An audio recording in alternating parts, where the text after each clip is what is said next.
नमस्कार दोस्तों, ऐसा क्लासेज में आपका स्वागत है। दोस्तों मैथ पढ़ रहे थे साधारण वर्ग। यहाँ हमारा टॉपिक चल रहा था सिंपल इंटरेस्ट, यानी कि साधारण। आगे देखते हैं दोस्तों, आज हमारा क्वेश्चन है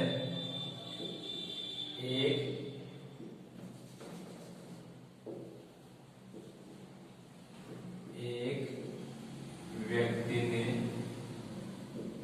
5,000 रुपए दो बैंकों में जमा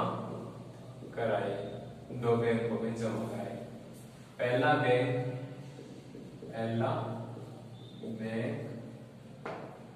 7% की दर से,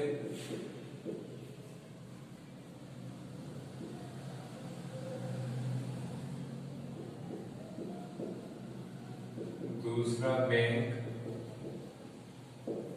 पहला 7% की दर से, दूसरा बैंक 12% की दर से देता है। 2 वर्ष बाद कुल ब्याज 1,000 रुपए मिलते हैं। तो 7% की दर से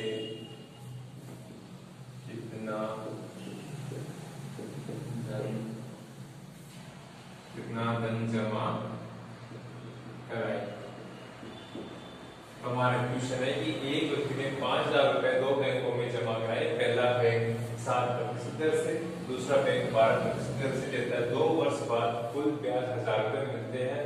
तो 7% की दर से कितना धन जमा कराया गया, ये हमारे को बताना है। कितना धन जमा कराया गया ये बताना है। तो सबसे पहले क्या करेंगे दोस्तों,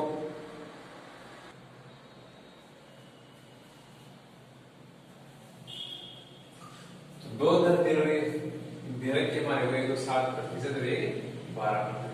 अगर हम यहाँ मध्य का मान निकालेंगे तो पक्षांतर निकाल सकते हैं, यानी मिश्रण का सूत्र लगा।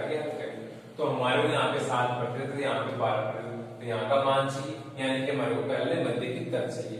दर चाहिए तो हमारा साधारण ब्याज का सूत्र, साधारण ब्याज बराबर मूलधन गुणा दर गुणा समय बटा 100।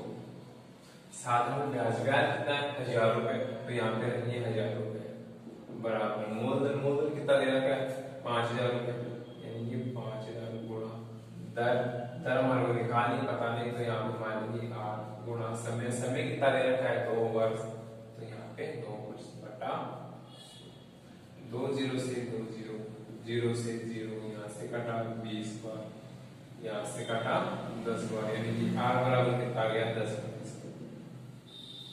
सही है दोस्तों, R बराबर 10% आ गया। तो यहाँ पे रख लेंगे 10%, यहाँ पे रखा, यहाँ से माइनस किया तो यहाँ पे कितना बचा 3, यहाँ से किया तो यहाँ पे कितना बचा 2, यानी कि 2:5 के 2:3 के अनुपात में आ गए। इन दोनों को ऐड करेंगे 2 और 3 5 बराबर हमारे पास मूलधन दे रखा है कितना है 5,000, यानी कि 5,000 बटा 5।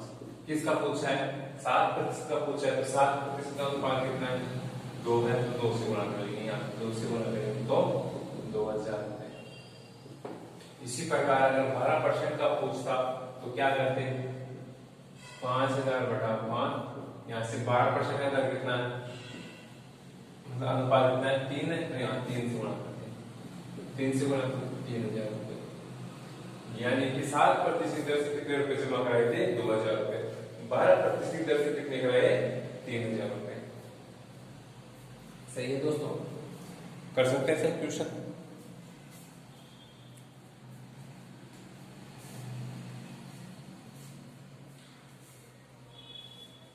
और देखिए सही क्वेश्चन।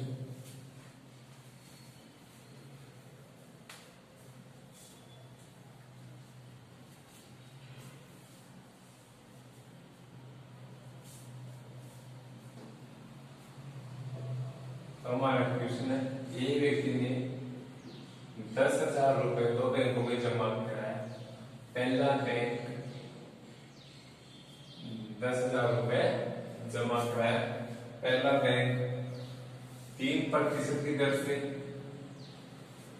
वह दूसरा बैंक 8% की दर से। यहाँ पे करेगा 4 वर्ष, 4 वर्ष बाद कुल ब्याज यहाँ पे करेगा 2000 रुपये मिलते हैं तो 8% दर से कितना धन जमा करा है। यानी कि हमारा क्वेश्चन बन गया दोस्तों, एक व्यक्ति ने 10,000 रुपये, एक व्यक्ति ने 10,000 रुपये दो बैंकों में जमा कराया। पहला बैंक 3% की दर से, दूसरा 8% की दर से। 4 वर्ष के बाद कुल ब्याज 2000 रुपये मिलते हैं तो 8% की दर से कितना जमा कराया, कितना धन जमा कराया। तो ये हमारे को बताना है दोस्तों। तो बताइए दोस्तों कितना धन जमा कराया 8% की दर से।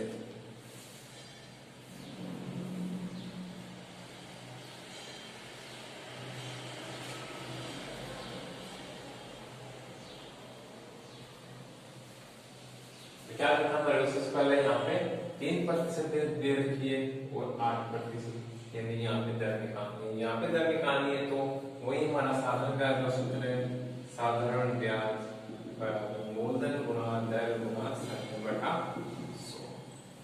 साधारण ब्याज कितना है? 2000 रुपये। यहाँ पे 2000 बराबर मूलधन कितने हैं?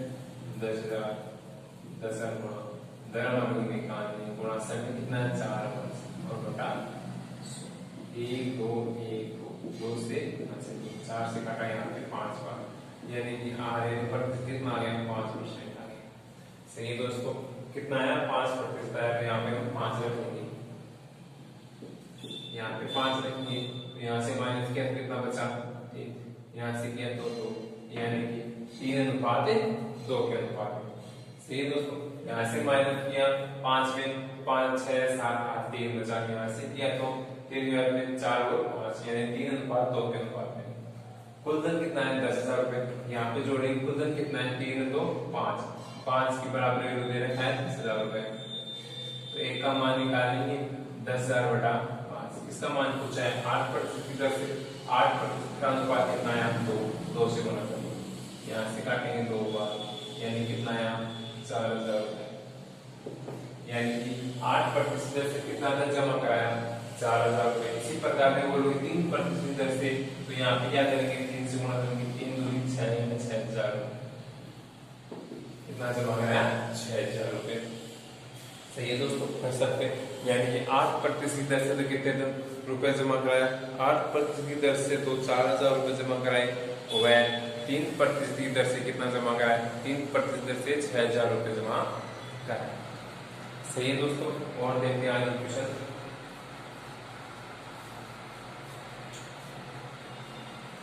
नेक्स्ट है कि देखते हैं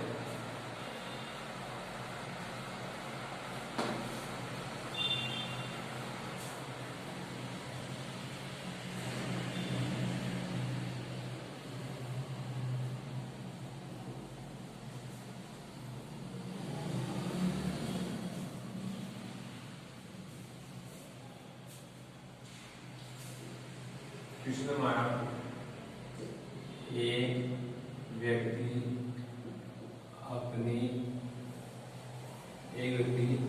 अपनी आय की दर में पहले 9% थी, बाद में 6% कर दी तो उसे 1,800 रुपये कम मिले तो उसकी आय क्या थी?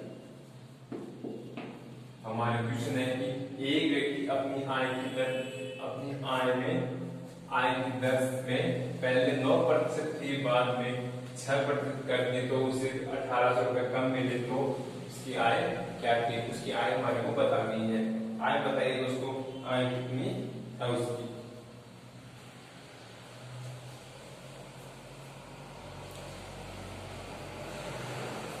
यहाँ पर पहले 9% थी, उसके बाद में 7% कर दी, यानी कितने परसेंट की कमी की? यहाँ पे दर में देखे तो 3% की 3 के बराबर दे रखा है कितना 1800 रुपए कमी, यानी एक का मान निकालेंगे 3 बराबर 1800 रुपए, तो एक का मान निकालेंगे तो 1800 बटा 3। क्या पूछिए कुल आय, आय को कितने मानते हैं 100 मान, यहाँ से काटा 6 बार, सही है दोस्तों। 6 को 100 से गुनेंगे तो 7000, कितनी आय उसकी आय 7000 रुपए। सबसे पहले क्या करेंगे यहाँ पे सबसे पहले हम दर का अंतर निकालेंगे, यहाँ पे पहले 9 3 उसके बाद 6 हो गया, यानी 3 की कमी होगी, कमी बराबर दे रखा 1800 रुपए हमारे दे रखा, अगर एक का मान निकालेंगे तो 1800 बटा 3, कुल आय पूछिए तो 100 से गुणा करेंगे, यहाँ पे 100 से गुणेंगे तो 3 से काटा तो 6 5, 600 को 100 से गुणेंगे तो 60000, यानी उसकी कुल आय कितनी थी 60000 रुपए की, सही है दोस्तों। और देखते हैं क्वेश्चन, यहाँ पे आप 11 कर लीजिए, 11 कर दर से बाद में 8 से 1/2 पर दर से कमी, तो उसे 500 रुपए कम मिलते हैं, तो उसकी आय बताइए, तो हमारे को उसकी आय बतानी है। तो सबसे पहले क्या करेंगे, दरों का अंतर करेंगे, तो अंतर बराबर अंतर रखेंगे, यहाँ पे 11 में से 8 से 1/2 माइनस निकालेंगे, तो जो आएगा वह 500 के बराबर होगा, तो 500 बटे जो मान आएगा वो नीचे, और आय पूछिए तो गुणा 100 से करेंगे। कीजिए दोस्तों हल, यहाँ पे पहले लिख दिए 11, उसके बाद कितनी होगी कमी 8 से 1, ये मिश्र भी ना, इसको हम साधारण में बदलेंगे, साधारण में बदलेंगे तो 8 को 2 से गुणा करेंगे, 8 दूनी 16, 16 में 1 जोड़ा तो 17, 17/2, यहाँ पे 11 है, तो अब यहाँ पे माइनस कर लेंगे दोस्तों, यहाँ से एलसीएम लेंगे कितना है 2, यहाँ पे 1 है 2, 2 को 11 से गुणा तो माइनस, यहाँ पे कितना 17, 22 में 17 कितना बचा 5/2, 5/2 के 2 का मान दे रखा 500 रुपए, यानी कि 5/2 बराबर 500, एक का मान निकालेंगे, यानी कि 500 बटा 5/2, 2 ऊपर चला जाएगा, कुल मान पूछा तो 100 से गुणा, यहाँ से काटेंगे 1 पर, यानी कि 100 गुणा 2 गुणा 100, तो यहाँ से करेंगे तो कितना है 20,000, यानी उसकी आय कितनी 20,000, सही। तो क्या करेंगे सबसे पहले यहाँ पे दरों का अंतर करेंगे, यहाँ पर पहले 11% थी, तो यहाँ पे दूसरी दर थी 8 से 1/2, तो 8 से 1/2 को पहले साधारण में बदलेंगे, साधारण में बदला तो 17/2, यानी कि 11 माइनस 17/2 करेंगे तो 5/2 आएगा, 5/2 आया, उसका मान दे रहे हमारे को 500 रुपए, यानी 5/2 बराबर 500 रुपए, एक का मान निकालेंगे, एक का मान निकालेंगे तो 500 बटा 5/2, 2 ऊपर चला जाएगा दोस्तों, 2 ऊपर चलाने के बाद में यहाँ पे 5 बचा, और गुणा 100 करेंगे, यहाँ से 5 से काटा तो यहाँ पे बचा 100 गुणा 2 गुणा 100, यहाँ पे 100 को 2 से गुना गया 200, 200 को फिर 100 से गुनाएंगे तो 20,000, यानी कि उसकी आय कितनी थी 20,000 रुपए। सही है दोस्तों, आज के लिए इतना ही, नेक्स्ट